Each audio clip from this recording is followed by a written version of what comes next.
Today I'm going to talk to you a little bit about your sales gaps. So I'm also at the end going to tell you a little bit about my roadmap that you can download. I've posted several times in the group that it's a great idea to get it downloaded and have a look at it, especially if you are kind of in the early stages of your business or you're just trying to make that transition from it being a side business into your full-time job. The roadmap will walk you through the steps that you need to take in order to get there.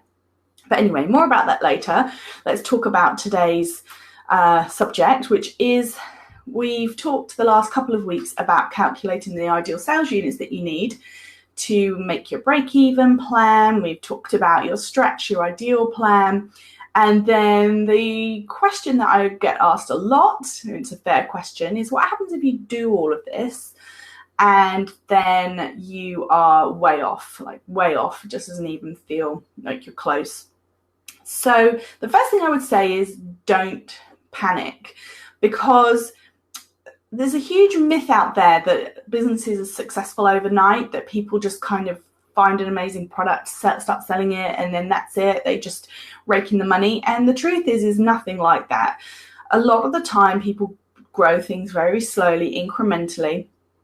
And that's what you have to remember, that being an entrepreneur is so much about persistence, that success and self-belief and just the ability to just show up day after day and keep going is pretty much the most important thing that you can have. And to constantly see everything that happens, whether it's positive or negative, as feedback rather than letting it get you down or letting it make you feel really rubbish. So that would be my first tip, is don't panic. Then the second thing I would say to you is there's an awful lot you can do to start generating more sales, and we're going to talk some more about that in future weeks. Actually, in fact, I'd just say in the group, I had asked people if they were interested in a challenge, and people were saying that they were excited about doing a challenge to help you re-engage or grow your sales during the summer. So I am planning that, guys. I will be announcing that, where you can sign up for that and all that, what the details are going to be for the free challenge in the next couple of days, let's put it that way. But anyway, so sorry, back to the topic. So there's a lot you can do to grow your sales, but the thing that I would ask you just before you go there, because that's that in itself is probably is a hugely detailed topic about how you get more traffic.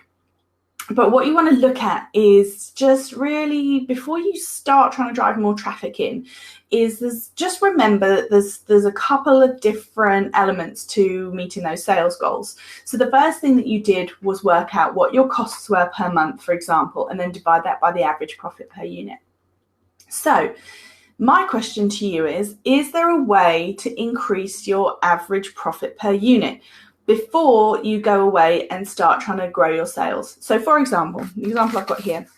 So if you know that you need to sell £1,000 worth of profit in order to, you need to generate, it doesn't make sense.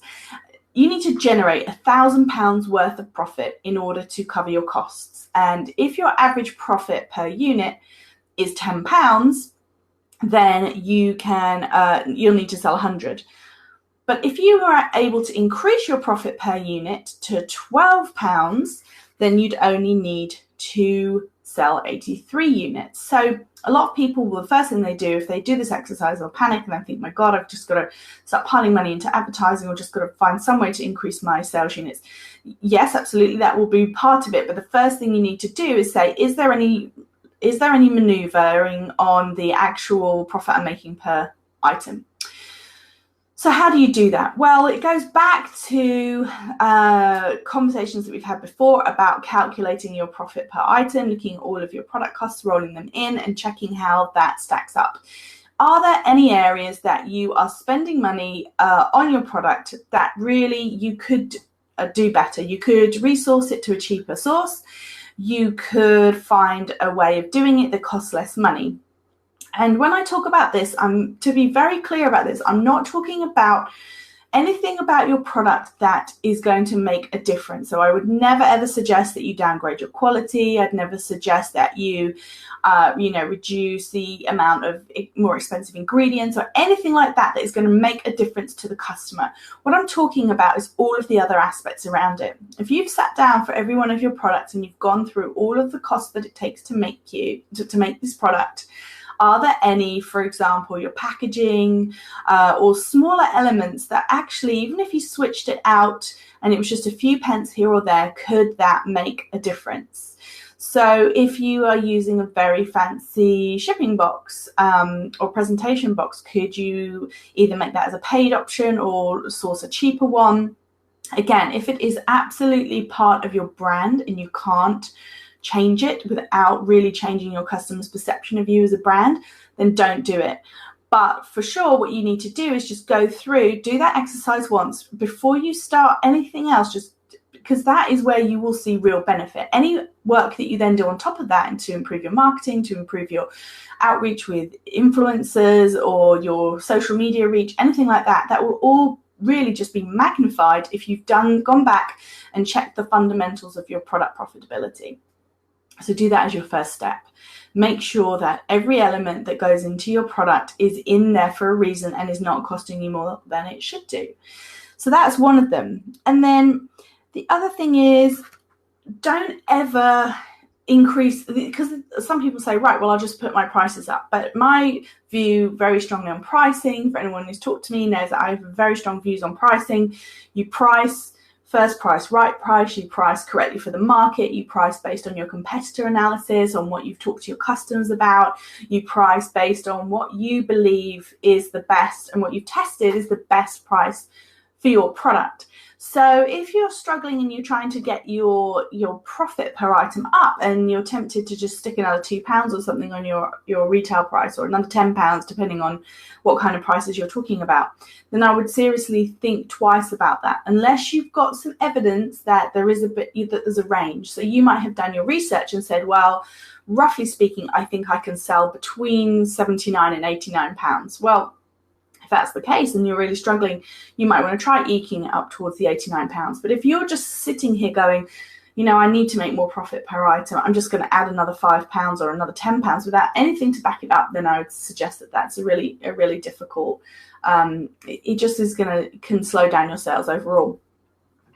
The other thing to think about is just quite simply, are there ways to increase your profit per unit that involve, for example, bundling products together so that one sale goes from being a £20 sale to a £40 sale, or one sale, so if you sell one unit, that you're changing what we call your ATV, or your average transaction value. So if you know that your customer comes to your website and generally buys one thing, if you can offer a few products that bundles and you can kind of eke up, well, some people might then buy a couple together.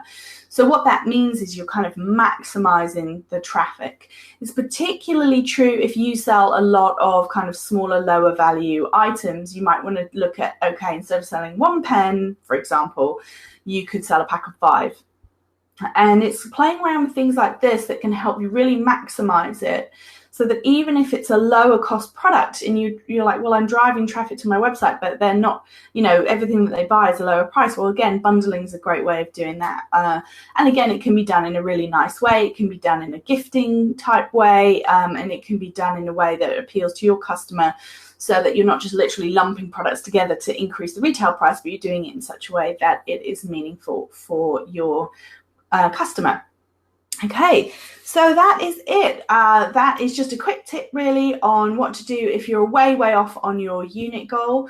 As I said, we are going to be talking more over the coming months. Particularly, we're going to have this challenge on driving your sales over the summer. I think we all know there's a bit of a summer slump. I hope you found that useful. Just a reminder again about my roadmap. If you go to www.futureretail.world/roadmap, you can get on my mailing list and download the roadmap, and it's going to talk you through some of the logical steps that you need to take to grow your business and grow more profit in the future. And that is it from me. I hope you have a great week. Hopefully we'll all be celebrating a win in the football. After all, if I've switched around my event, I'm hoping it's going to be worth it. So great to be here with you today, and talk to you soon. Thanks. Bye.